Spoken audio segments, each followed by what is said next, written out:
اور استعمال، یا اس کا فیوچر میں بھی اس کا نقصانات نہیں ہونے چاہیے، آج نہیں تو کل بھی اس کے نقصانات ہو، جی طبی اعتبار سے بھی نہیں ہونا چاہیے، دنیاوی اعتبار سے بھی نہیں ہونا چاہیے، آخرت کے اعتبار سے بھی نہیں ہونا چاہیے. تو اس لحاظ سے ایک حد تک ہی ہپناٹزم کا اثر پایا جاتا ہے، لیکن اس سے بہتر متبادل ہم کو تقدیر کے، توکل کے کانسیپٹ سے ہم اس مریض کو بچا سکتے ہیں. مین میڈ جو قانون ہوتا ہے اس کے اندر کچھ نہ کچھ کمیاں رہ جاتی ہیں. صحیح بات. قرآن مجید نازل ہوا ہی ہے انسان کے فکر کو دور کرنے کے لیے، اس کو تاریکیوں سے نکال کر روشنی کی طرف لانے کے لیے. ہدن کہا گیا اس کو گائیڈ کرنے کے لیے. سبحان اللہ. ہدن للمتقین کا مطلب گائیڈ کرنے کے لیے قرآن. تو قرآن مجید نازل ہوا ہے ذکر کے لیے، ریمائنڈ کرنے کے لیے کہ بھئی دنیا کی کوئی حقیقت اصل نہیں ہے، اصل تم کو اللہ کی رضامندی پانا ہے، آخرت میں کامیابی کا درس دیتا ہے یہ قرآن مجید. جی تو آفاقی بناتا ہے انسان کی سوچ کو، آفاقی بناتا ہے، نیرو مائنڈ، پریجوڈس مائنڈ، بیاس مائنڈ ہونے سے بچا لیتا ہے. تو قرآن مجید میں ایسی خوبیاں ہے کیونکہ اللہ کی طرف سے ریویلڈ ہے، خالق کی طرف سے، فطرت پیدا کرنے والے کی طرف سے یہ ریویلیشن اتارا گیا. قرآن مجید ہے، احادیث ہے. تو ہم کہیں گے سیکیور کس میں ہے؟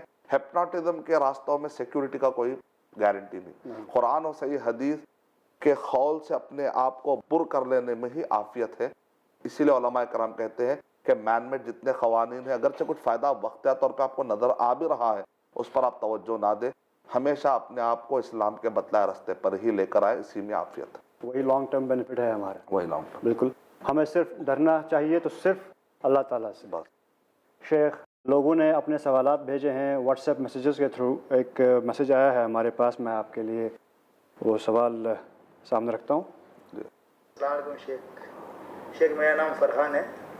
میرا سوال ہے کہ جن کی خواہشیں ادھوری رہ جاتی ہیں کیا وہ مرنے کے بعد بھوت بن جاتے ہیں؟ بھائی نے سوال کیا، جن کی خواہشیں ادھوری رہ جاتی ہے تو مرنے کے بعد بھوت بن جاتے ہیں، تب لوگ خواہش کرنا ہی چھوڑ دیں گے اگر ایسی حقیقت اگر ہو جائے، پتہ نہیں میں کل کے بھوت بن کے کون سے گھر میں گھومتے رہوں گا.